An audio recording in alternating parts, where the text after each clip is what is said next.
Welcome back another video and এই ভিডিওতে আমরা কথা বলতে চলেছি বাইন্যান্সের মেগা ড্রপ নিয়ে। আগেরবার একবার ভিডিও দিয়েছিলাম, যারা দেখছিলেন তাদের অবশ্যই $20 থেকে $30 মতো গল্প ছিল প্রতিটা অ্যাকাউন্টে। এবারও সেম হইতে পারে, নট শিওর, কারণ এখানে রিওয়ার্ড পুলটা একটু কম দিছে।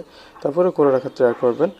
প্রথমত কীভাবে কী করবেন দেখাই দিয়ে। আর আগেরবার পেমেন্ট প্রুফ দেখেন, এখান থেকে টোটাল কিন্তু আমরা 126 টাকা সল্ভ টোকেন পাইছিলাম, যেটার ভ্যালু ছিল অলমোস্ট আপনার $21 সামথিং। ঠিক আছে, যাই হোক, কীভাবে জয়েন করবেন দেখাই দিচ্ছি। প্রথমত বাইন্যান্সের ভিতরে চলে আসবেন। আচ্ছা, আমরা বাইন্যান্সের ভিতরে আসলাম। এরপরে এখান থেকে মোর অপশনে চলে আসবেন। মোর অপশন আসার পরে এখান থেকে আপনার লিখবেন মেগা ড্রপ। ঠিক আছে, মেগা ড্রপে চলে আসবে। এরপর এখান থেকে অনগয়েনের উপর চাপ দিবেন, একটা প্রথম যেটা অনগয়েন থাকবে। এইখানে আমাদেরকে প্রথমটাতে কোনো কাজ নাই, ঠিক আছে। বিএনবি যেটা, এটাতে আমাদের কোনো কাজ নাই, নিচেটাতে আমাদের কাজ হবে ওয়েব3টাতে। এখান থেকে কুইজটা চাপ দেবেন, স্টার্ট কুইজ। অবশ্যই আপনার $1 সামথিং ফি লাগবে এখানে। আর অবশ্যই আপনার বাইন্যান্সের ওয়েব3 ভিতরে 0.01 বিএনবি রেখে দেবেন। এই 0.0 বিএনবি কীভাবে রাখবেন আমি দেখাই দিছি। প্রথমত আপনি বাইন্যান্সের ভিতরে চলে আসবেন। আমি ভাই একেবারে প্রথম নতুনদের জন্য দেখাচ্ছি, ঠিক আছে। আপনি কাটে দেবেন, সব কিছু কাটার পরে এখানে অ্যাসিস্টের ভিতরে আসবেন। উপরে দেখতে পাচ্ছেন ওয়েব3 ওয়ালেট বা ওয়ালেট, এখানে আসবেন। আসার পরে এইখানে আপনার দেখতে পারবেন ওয়ালেট ক্রিয়েট করার অপশন থাকবে। ক্রিয়েট করে নেবেন, যাদের নাই ক্রিয়েট করে নেবেন, আর যাদের আছে তারা তো অবশ্যই রিসিভ করবেন। এখানে আপনার বিএনবিটা রিসিভ করবেন। যাই হোক, আমার বিএনবি এখন দেখা দিচ্ছি।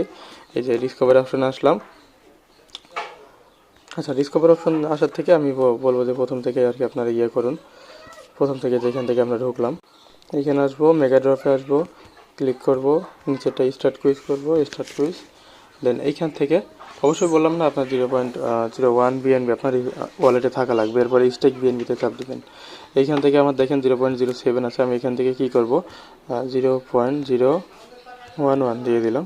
এরপর এইখান থেকে আমি ডিপোজিট করব। অবশ্যই আমার ফি যাবে, দেখেন কতটুকু আমি লাইভে করছি একেবারে। এখান থেকে 54 সেন্ট প্রথমে ফি যাবে, এবং উইথড্র করতে এরকম সামথিং লাগবে 54 সেন্ট মতো। মানে আমাদের ধরেন যে $1 10-20 সেন্ট মতো এর ভিতরে ওখানে ওদের কাজটা হয়ে যাবে। এখানে আমাদের এটা কিন্তু সাবমিট হয়ে আছে, সাবমিটটা হয়ে গেছে। এরপর আমরা ব্যাক করবো একবার।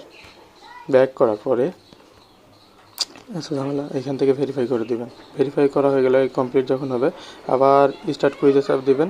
দেন সেমভাবে আপনি এখান থেকে যেটা স্টেক করছেন না, এইটাকে আবার এখান থেকে উইথড্র করে নেবেন। ঠিক আছে। সো আমি বলবো যে একটা অ্যাকাউন্টে হোল্ড রাখেন, যেটা আপনার মেইন অ্যাকাউন্ট। তবে এগুলো এরকম ম্যান্ডেটরি না, আপনি অবশ্যই আইপিটা মেনটেন করে বাদবাকি কাজগুলো করবেন, তাহলে হচ্ছে। এখান থেকে ধরেন যে আমি এটাকে উইথড্র করে নিলাম, এবং উইথড্রোর ফিটা দেখেন একেবারে সীমিত। দেখেন উইথড্র ফি 19 সেন্ট। ঠিক আছে, টোটাল আমাদের দেখেছে $1 লাগলো না, আগেরবার $1 লাগছিল। এইভাবে আর কি কাজটা করে রাখেন। আর এটা দেখেন, অনেকে বলতে পারেন ভাই কবে দিবে, কী হবে। ঠিক আছে, এখানে তাদের আচ্ছা একটু অপেক্ষা করেন, বারবার ব্যাক হয়ে যাচ্ছে।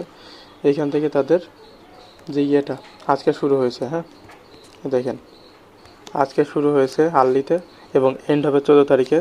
তারপর 14 তারিখে ডিস্ট্রিবিউটর হবে, এবং 14 তারিখে আপনার বাইন্যান্সে লিস্ট হবে। টোটাল এই প্রসেসটা ফলো করেন, তাহলে ভাই এখান থেকে আপনি ভালো একটা অ্যামাউন্টের, আর অবশ্যই মাল্টিপল করবেন। ঠিক আছে, মাল্টিপল করলে কিন্তু আপনার হিউজ একটা অ্যামাউন্ট হয়ে যাবে এখান থেকে। আর এই দেখেন লক বিএনবি, এটা বাদ দেন, এটা ভাই বিএনবি লক করা লাগবে, এটা টোটাল স্কিপ। ঠিক আছে, সো বাদ বাকি যেভাবে দেখালে এভাবে করে রাখেন, আর অবশ্যই বিএনবিটা উইথড্র করে রাখবেন। এইটুকুই আর কি। আর নেক্সট আপডেট অবশ্যই জানিয়ে দেবো, টেলিগ্রামে অ্যাক্টিভ থাকবেন। ধন্যবাদ সবাইকে।